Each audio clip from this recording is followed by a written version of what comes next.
Hello and welcome. This is going to be the Daily Dharma, and some of you may find it odd, maybe not, but today I have decided to film from inside the hoop house we're putting together.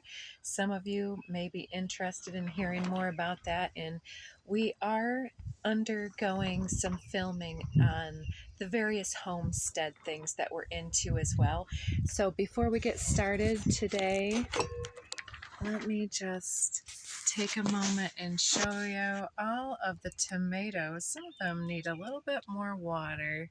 I did water a little bit this morning, but yeah, nice long line of tomatoes.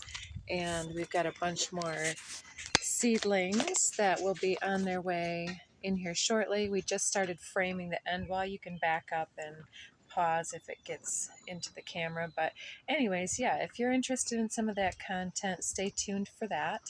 But yeah, it's a very windy day, but a beautiful day. I didn't want to be indoors, but my cards will never stay on the table if I were out there. And in fact, the wind is coming through here, so I do hope that it doesn't affect anything or blow my stuff around here. We're just going to create a little bubble of protection and ask that the elementals are kind today. So let me pause real quick, one more adjustment, perhaps. All right, mischief managed. All right, so the thing that I wanted to do today, we've got a couple of cards that continue to show up. So from yesterday's reading, I didn't pre-shuffle this deck here. We continued to get the feline card, which seems to want to tell us a bit of a story, the celestial card, and the starseed card. So let's take a moment and we'll bring these forward. And what I'd like to do is go into the code cards next and see what we can find out specifically, more specifically, about those. So, I've got a couple gemstones here. I didn't do the gem feature first. I decided to wait, but today's gemstones are going to be Larimar and Shiva Lingam for masculine and feminine, and balancing the polarities within.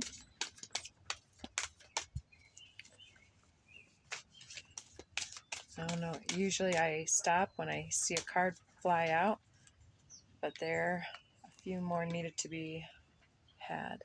The Delight card flies out first. So let's use this as one to preside over the reading here. The Delight card. It's about, I'm hearing the card from somebody else's deck. I don't own it, so I don't know the name of it. Big Happy Changes. It's something like Ask Your Angel's Oracle or something like that. Big Happy Changes. So tell us specifically, we've got heart chakra on the bottom. Tell us specifically about the feline energy.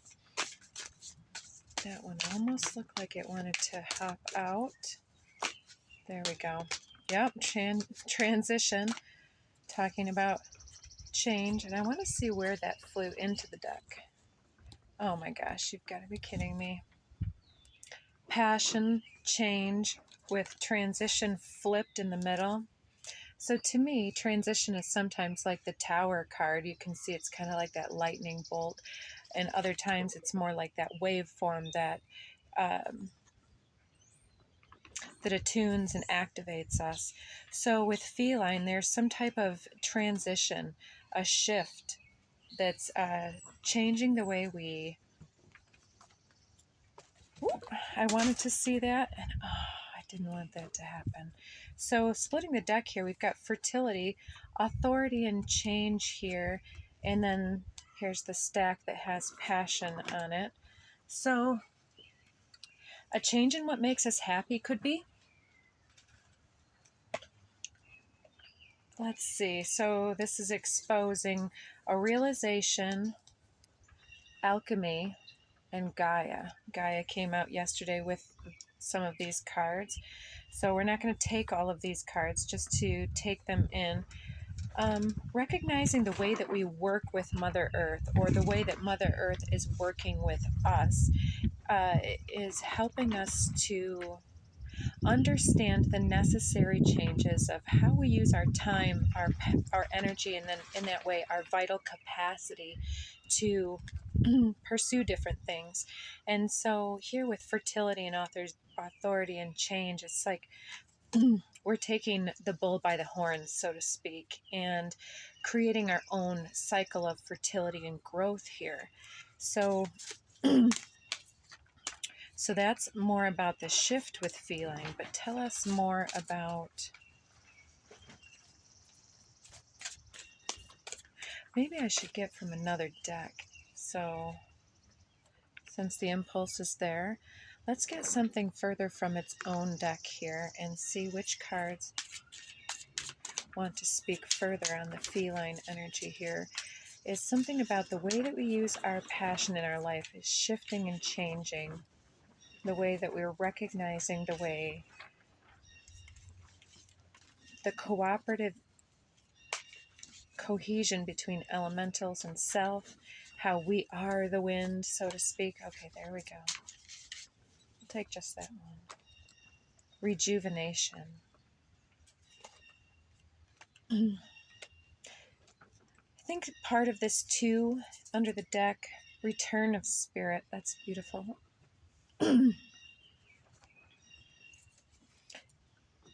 So this rejuvenation seems to be as we're more in the flow and we're really aware that we're doing this thing, we're taking in the environment, perhaps getting back to, return to spirit is like back to our spiritual practice in this context for me. And remembering how good it feels to be spirit in body and to really take that in came up yesterday in the reading. And so the feline energy is also, if you think about it, they really can bask in the sun and relax, but they also work hard for their food and many other things. And I also brought out a few other decks. This one is called The Dreams of Gaia Tarot. I did bring along the book. I've looked at it a few times, but I don't believe I have ever done my own reading with it. It's a new deck to me, and it's a very tiny deck compared to the oracle cards I've gotten used to. So let's see what this Dreams of Gaia, and it's a very extended tarot deck. You can see by the thickness of this deck, it's got extra tarot cards in it. Let's just take that one stack that flipped, and then there's 3 that did not. Under the deck, let's see, that's the 12. It does not have an elemental on it, so I don't know if this is the equivalent of the Hanged Man, but taking that imagery here, this to me is the return of spirit, the return of appreciation and gratitude, standing in one's garden or hoop house type of a thing for me. That's my symbol of it, but it's like that angelic presence. What was that? I already quoted from the Angel Oracle. Sorry to move the camera, folks. It's uneven ground in here. Let's keep seeing what's under here. So we've got a 13 and an 8 of fire, but wow. And under the deck, I'm going to show this all to you at once. We have the 3 of fire, which looks like a Fool card, a 2 of, I believe that's air, and the 10 card in here. So the 10... Wow, these are so profound. There's no way I can take this all in. I'm not going to be able to use this as a clarifier very efficiently, I feel. Oh my gosh, you guys. I just finally took it in and I slowed down for a moment. Do you know we have this feline energy that I've been questioning whether it had to do with the Lyrian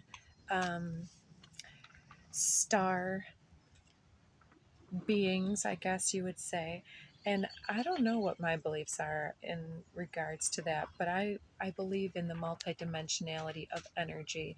So it's incredibly interesting to me that these two, one depicts the masked face that came up a few days ago with that bird like energy, and the other one has the cat here. And look at how energetically bold and fiery the color palette. I mean, I know it's the suit of fire, but then take in the ones that flew on the other end. Here we've got this fool energy, and to me, it came up opposite because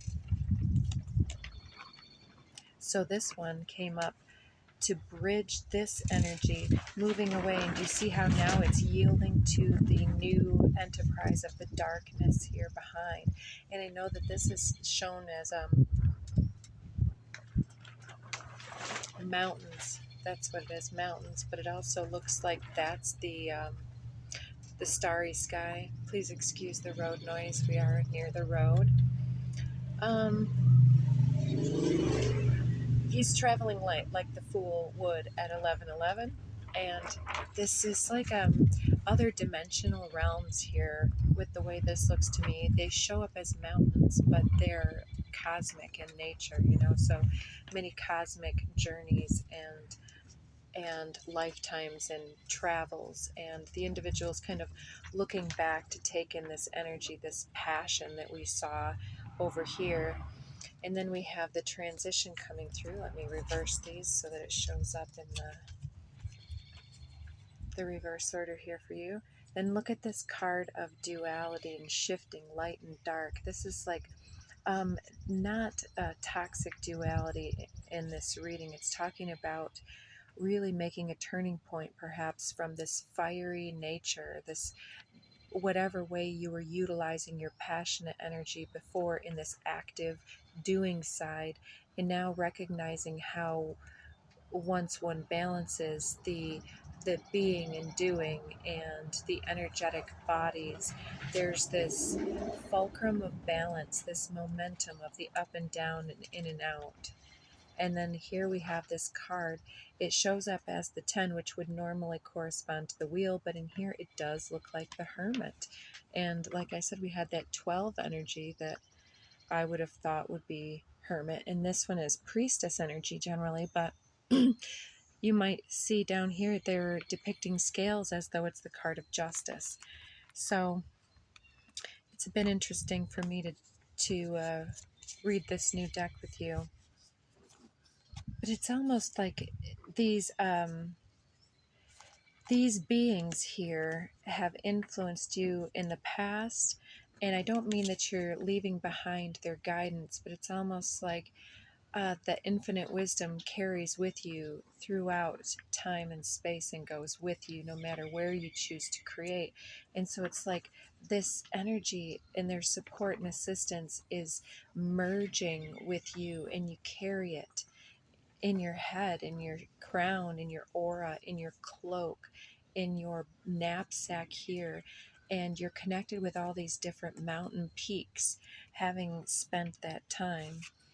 And, this also talks about the journey, having been born in such a way that something was questioned, but now it's like the golden fire is calmed, but it's like you know how a fire in the open air is very orange, but then if you look at the sometimes like a welding torch or something, it's almost brilliant white. Or if you look at super hot flames, it might not be,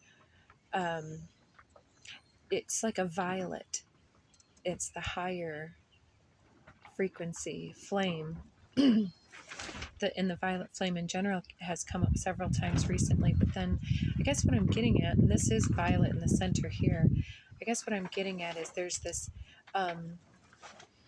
leveling up in the way that we utilize our passion, and this is evidenced here in my mind by this lotus, and it's like even distance healing energy work at a distance. And then this angelic form is also like these guides here, could be ancestors or angels for yourself, but channeled through the healing hands, creating and utilizing the violet flame to assist in this bear energy here. It's that cloak also here. Yeah, it's become air and earth almost.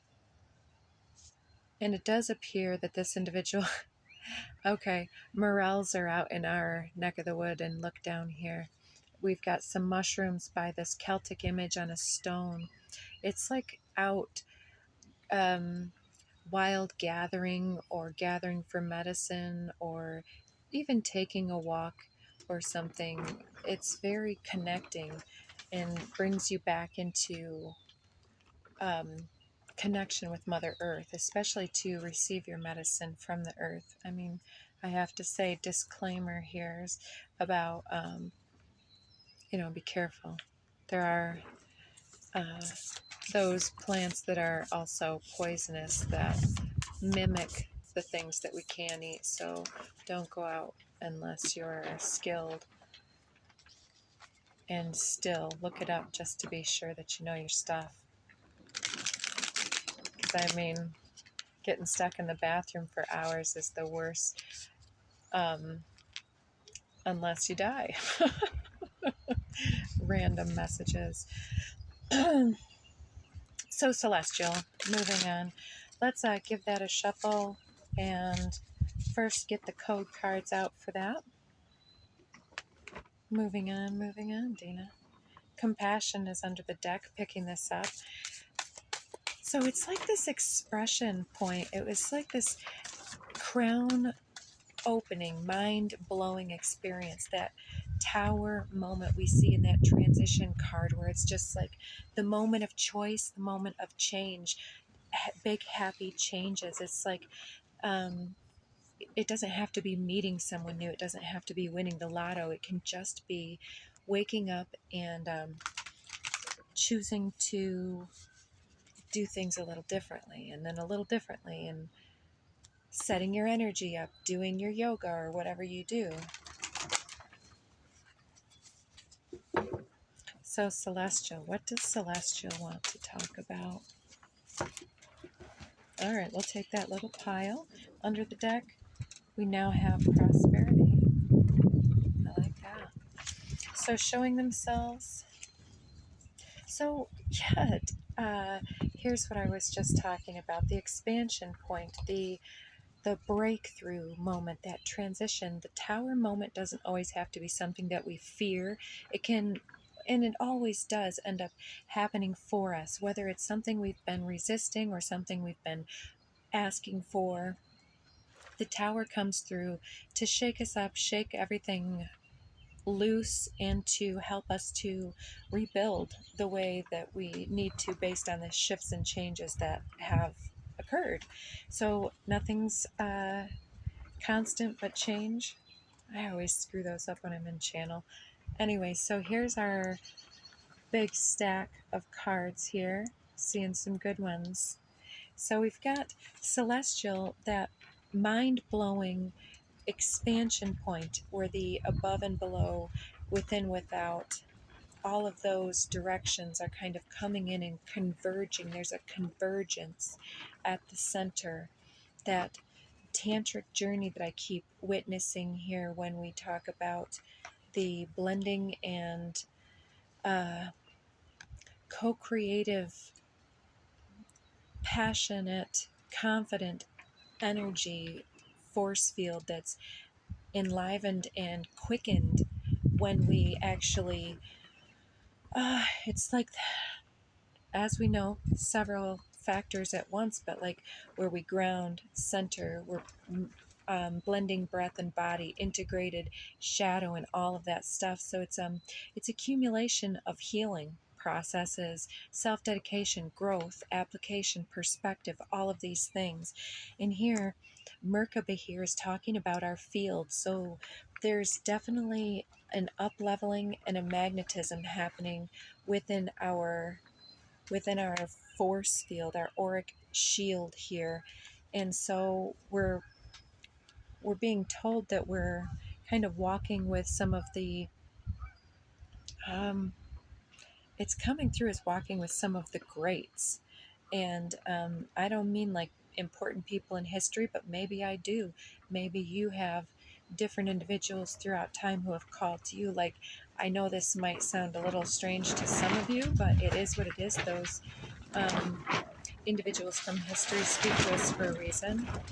Um, One of the individuals that I really think did a great job and I was always fascinated by was Harriet Tubman. Absolutely. The wind came up for that one. It's like, just say it, just say it. All right. I mean, she did some things for justice and peace, and there's a reason why I'm drawn to that. There's a reason why you're drawn to those that you're drawn to. I have a good friend, and her daughter has, since the time apparently she was like 3 or 5 years old, she got her hands on something about presidents of the US, and she became really identified with Abraham Lincoln for her whole life. And I could go on from there. But, there's the things that these individuals are working on are calling to us across timelines because those things, they ripple through time. They continue to influence different cultural shifts and internal shifts for us. I mean, for me, let's say it didn't happen this time because of me incarnating as an African American or anyone um, in the minority at this time except female. But there's this search for justice and truth and doing what's right even when it's not popular, putting oneself at risk to help and usher and shepherd. And there's something about that shepherding. She was definitely a hierophant energy. So here we go. So there's this miraculous breakthrough in your energy where you're really embodying this. It's an incredible shift, and it might seem quite mundane with the things you're doing, the goal setting, the shifts. But whether you're breaking free from a relationship, an environment, or a way of being, or a way of perceiving, there's this miraculous shift, and it's going to be coming in more and more profoundly as you go. But I do believe we're seeing this tower because you're really recognizing something, such as being in the place you used to dream of being, or having suddenly found your freedom, having finally done something for this big happy change. It's well in hand. You're on the way. And here we're allowing for ourselves to maybe take a breather, to take a look back over our shoulders and say, yeah, I've really come a long way.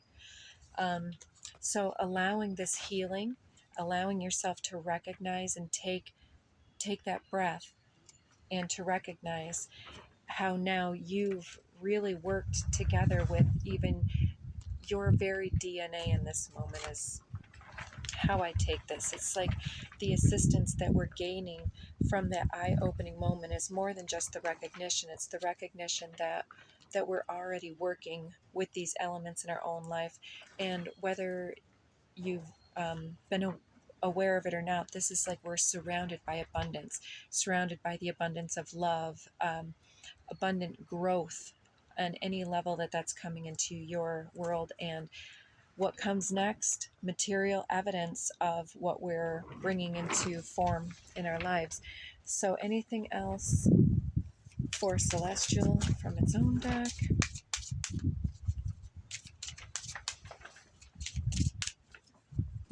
I'll go with that. Right. I will say, since I didn't necessarily resonate with any of the specifics that kept coming up with the suggestions I made on the channel about writing, since I also consider myself as part of the collective that I'm reading for, I thought, well, where else better to start than by just journaling. So I'll just show you quickly. This is something somebody gifted to me around the holidays. Too blessed to be stressed. And I got a canvas bag with the same saying on it. And I use that for my workout bag to take my gear. And so I started to to do a little bit of journaling in there. I'm not going to show you my stuff, of course, but so it's just got these lines. And instead of saying everything that personal stuff like one would maybe associate with journaling, I took and just started writing down, how I have slept, the hours that I slept, how much water I'm taking in, the vitamins, supplements, my food choices, and keeping myself accountable on that regard, and just the moods, the way that things are going, and shifting around me. And I'm just making little, not even bullets, but just, I might say, wake up exhausted and achy. And then what does that tell me? It tells me I need some nutrition or rest. And so it started as simply as that for me, because the body talks. There's a song about that. Body talks. And it really does. It doesn't have to be just the sexualized icons, and the way that we look at the body as very functional, and oh, it helps me get from point A to point B. Well, that's why we need to honor it in return, because it's also the vessel for spirit. And we know this, but sometimes we caretake for everybody but ourselves. The saying is something about the plumber with the broken pipes. Well, let me tell you, as a gardener, I've got so many weeds right now in my own garden, and that tells me it's time to tend to my garden. So I'm making space for that. And so writing things down helps me to see that there are perhaps, when I'm feeling motivated by how much progress I'm making and checking off these little things, it's different than making a list. I will absolutely say that. A list never gets accomplished because I sit there and I think of everything that I should do, instead of talking about what I'm inspired to do, and a couple of goals like, oh, I've got to get my Christmas lights off that Japanese maple that I just put in. It's tender and tiny and wants to bloom. So things like that. So writing doesn't have to start with the profound. Starting with something quite simple is a good way to let the things that need to channel through to do so. It's setting up and opening yourself for that. Oof, under the deck. This is the Five of Water. Gorgeous card right there. And she looks in prayerful meditation at the bottom of the ocean. Almost looks like prayer before bed. But I'm also seeing the rays here that are coming through as almost like UFO rays, like the beam me up Scotty type that we used to see always depicted in cinematography, if that's the right word. It's the one that's coming through. A lot of pearls on this feminine here, youth and pearl, talking about the stress. So it may be somebody who's really dealt with a lot of nostalgia memories, grief or loss possibly too. We've all had our hard times, and I wouldn't discount anybody's or elevate anyone else's. Here we go. Couple coming out. Okay, that's enough. Oof. The 9. I absolutely love this one. This looks to me to be the blending of that card that we had back here. Like, I'm talking about this process that's going on here. If we talk about the integration between the individuals here, and I want to maybe skip that Fool card, but it doesn't want to come out. But these two individuals blended with that black and white image there, it seems like this is talking about the priestess that you are, having gone through your own, like she's possibly had some binding around her wrists, and she's used her own etheric sword by grace of the power of her third eye to cut loose of her bondage, and to be able to do that without force, but just with like the connection, her cosmic connection. And look at that brain connected into the bigger collective brain or the multidimensional awareness of astrology and beyond and cosmic forces here. It's just incredible.